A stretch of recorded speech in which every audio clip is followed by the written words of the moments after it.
একদিকে Russia Ukraine, অপরদিকে Iran Israel যুক্তরাষ্ট্র জুড়ে চলছে তৃতীয় বিশ্বযুদ্ধের উত্তেজনা। আর এরই মধ্যে আমাদের হাতে এসেছে গুরুত্বপূর্ণ আপডেট আন্তর্জাতিক সংবাদ। শুরুতেই থাকছে রাশিয়ার নতুন পারমাণবিক হুমকি, পশ্চিমা বিশ্ব সতর্ক বার্তা দিচ্ছে। এবারে থাকছে যুক্তরাষ্ট্র ইরান দ্বন্দ্ব নতুন মাত্রায়, সামরিক সংঘর্ষের আশঙ্কা বাড়ছে। জানিয়ে দিব যুদ্ধবিরতির মধ্যেও ইসরায়েল গাজা যুদ্ধ আরও রক্তক্ষয়ী রূপ নিচ্ছে। এবারে থাকছে চীনে নতুন করোনা ভাইরাস আবারও ছড়ানোর শঙ্কা। সব শেষে জানিয়ে দিব গাজায় 6 ইসরায়েলি পণবন্দীকে হস্তান্তরের প্রস্তুতি হামাসের। শুনছিলেন হাতে পাওয়া গুরুত্বপূর্ণ আপডেট আন্তর্জাতিক সংবাদের শিরোনাম, এবারে বিস্তারিত। তবে তার আগে অনুরোধ রইল ভিডিওটিতে একটি লাইক দিন এবং পুরো মুসলিম বিশ্বকে সাপোর্ট জানাতে কমেন্ট বক্সে মুসলিম বিশ্ব জিন্দাবাদ লিখে জানিয়ে দিন।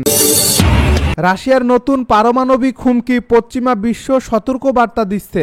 ইউক্রেন যুদ্ধের মধ্যে রাশিয়া আবারও পারমাণবিক হুমকি দিয়ে পশ্চিমা বিশ্বকে চাপে রাখার চেষ্টা করছে। সম্প্রতি রুশ প্রেসিডেন্ট ভ্লাদিমির পুতিন এক ভাষণে বলেছেন, যদি পশ্চিমা দেশগুলো ইউক্রেনকে আরও শক্তিশালী অস্ত্র সরবরাহ করে তাহলে রাশিয়া সমস্ত রকমের প্রতিরোধমূলক ব্যবস্থা নিতে প্রস্তুত থাকবে। এই বক্তব্যের পরই পশ্চিমা দেশগুলো বিশেষ সতর্ক অবস্থানে গেছে। যুক্তরাষ্ট্র, যুক্তরাজ্য ও ন্যাটো জানিয়েছে রাশিয়ার পারমাণবিক হুমকি তারা খুবই গুরুত্বের সঙ্গে নিচ্ছে।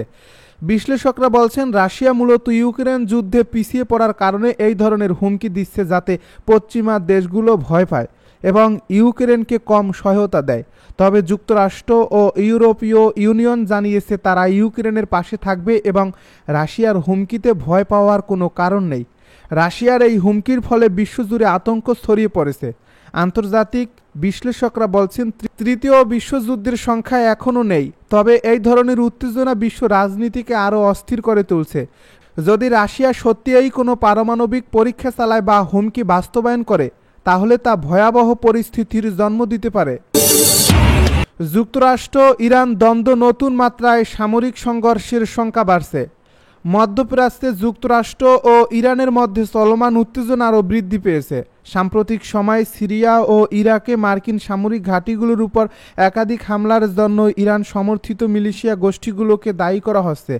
যুক্তরাষ্ট্র এর পাল্টা জবাব হিসেবে সিরিয়া ও ইরাকে বিমান হামলা চালিয়েছে, যেখানে বেশ কয়েকজন মিলিশিয়া নিহত হয়েছে।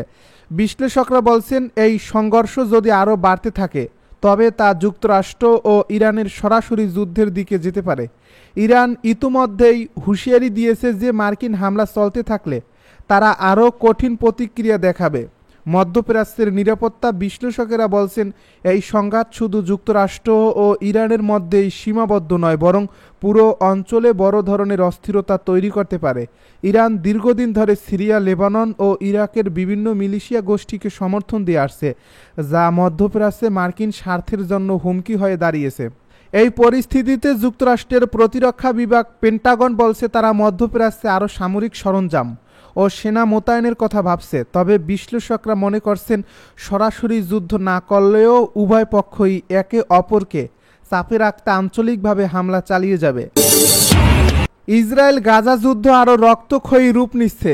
মধ্যপ্রাচ্যে ইসরায়েল গাজা সংঘর্ষ এক নতুন ভয়াবহ পর্যায়ে পৌঁছেছে। গাজায় সাম্প্রতিক হামলায় গাজার উপত্যকায় বহু সাধারণ মানুষ নিহত হয়েছে, যার মধ্যে নারী, শিশু সংখ্যাই বেশি। ইসরায়েল দাবি করছে তারা হামাসের গুরুত্বপূর্ণ ঘাঁটি ও নেতাদের লক্ষ্য করে হামলা চালাচ্ছে। অন্যদিকে হামাস বলছে ইসরায়েল সাধারণ মানুষের উপর বর্বর আক্রমণ চালাচ্ছে। যুদ্ধবিরতি সত্ত্বেও এ আক্রমণ মেনে নেওয়া যায় না। এই সংঘাতকে কেন্দ্র করে আন্তর্জাতিক অঙ্গনে ব্যাপক প্রতিক্রিয়া দেখা যাচ্ছে। জাতিসংঘ একাধিকবার যুদ্ধবিরতির আহ্বান জানালেও উভয় পক্ষ এখনও যুদ্ধ চালিয়ে যাচ্ছে। যুক্তরাষ্ট্র ইসরায়েলের পাশে থাকলেও মধ্যপ্রাচ্যের বেশ কয়েকটি দেশ হামাসের প্রতি সমর্থন জানাচ্ছে। বিশ্লেষকেরা বলছেন, এই সংঘাত দীর্ঘমেয়াদে পুরো অঞ্চলে অস্থিতিশীলতা বাড়িয়ে তুলতে পারে।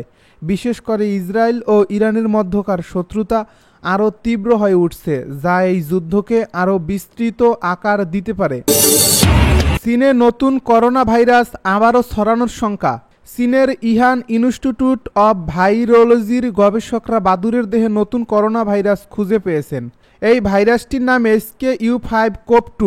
যদিও এখন পর্যন্ত মানুষের মধ্যে এই ভাইরাস শনাক্ত হয়নি, তবে বিজ্ঞানীরা আশঙ্কা করছেন এটি মানুষের মধ্যে ছড়াতে পারে। গবেষণায় বলা হয়েছে এই ভাইরাসটি মানুষের দেহে সংক্রমণ ঘটাতে পারে। এটি মার্স ভাইরাসের সঙ্গে মিল রয়েছে, যা 2012 সালে সৌদি আরবে প্রথম পাওয়া যায়। মার্স ভাইরাসে 2600 জন আক্রান্ত হয়েছিল, এর মধ্যে 36% মারা গেছেন। বিজ্ঞানীরা বলছেন HK5-CoV-2 মানুষের মধ্যে ছড়ানোর সম্ভাবনা নিয়ে আরও গবেষণা প্রয়োজন, তবে এর মহামারী হওয়ার ঝুঁকি খুব বেশি নয়। গাজায় 6 ইসরায়েলি পণবন্দীকে হস্তান্তরের প্রস্তুতি হামাসের। গাজায় যুদ্ধবিরতি চুক্তির প্রথম পর্যায়ে বন্দি বিনিময়ের 7ম ধাপে শনিবার আরও 6 ইসরায়েলি পণবন্দীকে মুক্তি দেবে হামাসের সশস্ত্র শাখা আল কাসাম ব্রিগেড। তাদের সবাইকে মুক্তির জন্য প্রস্তুত করা হয়েছে। গোষ্ঠীটি হস্তান্তরের জন্য 2টি স্থান নির্ধারণ করছে, একটি অবরুদ্ধ গাজার দক্ষিণ অংশ রাফায় এবং অন্যটি গাজার মধ্যাঞ্চল নুসিরাত শহরে। 2 ইসরায়েলি পণবন্দী তাল সোহাম ও আভেরা মেঙ্গিস্তোকে রাফায় হস্তান্তর করা হবে বলে আশা করা হচ্ছে। অন্য 4 পণবন্দীকে নুসিরাতে হস্তান্তর করা হবে। হামাসের সামরিক শাখার মুখপাত্র জানান, আজ শনিবার পণবন্দী এলিয়া কোহেন, ওমর শেম টোপ, ওমর ওয়েন কার্ট, তাল সোহম, আভেরা মেঙ্গিস্তো এবং হিসাম আল শায়েদকে মুক্তি দেওয়া হবে। চীনের বিরল সামরিক মহড়া। চীনের সামরিক মহড়া নিয়ে অস্ট্রেলিয়া ও নিউজিল্যান্ডের উদ্বেগ কিছুটা বেড়ে গেছে, বিশেষ করে তাসমান সাগরে চীনা নৌবাহিনীর বিরল উপস্থিতির কারণে এ উদ্বেগ দেখা দিয়েছে। মহড়ায় 3টি চীনা নৌজাহাজ অংশ নিয়েছে, যার ফলে উড়োজাহাজগুলো তাদের গতিপথ পরিবর্তন করতে বাধ্য হচ্ছে, যা বাণিজ্যিক উড়োজাহাজ চলাচলে বিঘ্ন সৃষ্টি করছে। চীন আরও বলছে তাদের এই মহড়া আন্তর্জাতিক আইনের আওতায় করা হচ্ছে, তবে অস্ট্রেলিয়া তা অস্বাভাবিক বলে অভিহিত করেছে। মহড়ার উদ্দেশ্য ও আন্তর্জাতিক উড়োজাহাজ চলাচলে বিঘ্ন সৃষ্টি সম্পর্কে আরও স্পষ্ট ব্যাখ্যার দাবি জানিয়েছে অস্ট্রেলিয়া। চীনের নৌজাহাজগুলোর গতিবিধি নিবিড়ভাবে পর্যবেক্ষণ করছে অস্ট্রেলিয়া ও নিউজিল্যান্ডের নৌ ও বিমান বাহিনী। এ ধরনের সামরিক মহড়া অঞ্চলটির নিরাপত্তা পরিস্থিতিতে প্রভাব ফেলতে পারে বলে আশঙ্কা করা হচ্ছে। ডোনাল্ড ট্রাম্পের পরিকল্পনা ঠেকাতে জড়ো হচ্ছেন আরব নেতারা।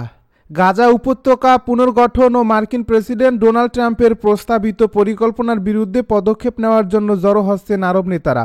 সৌদির রাজধানী রিয়াদে তারা একসাথে হচ্ছেন।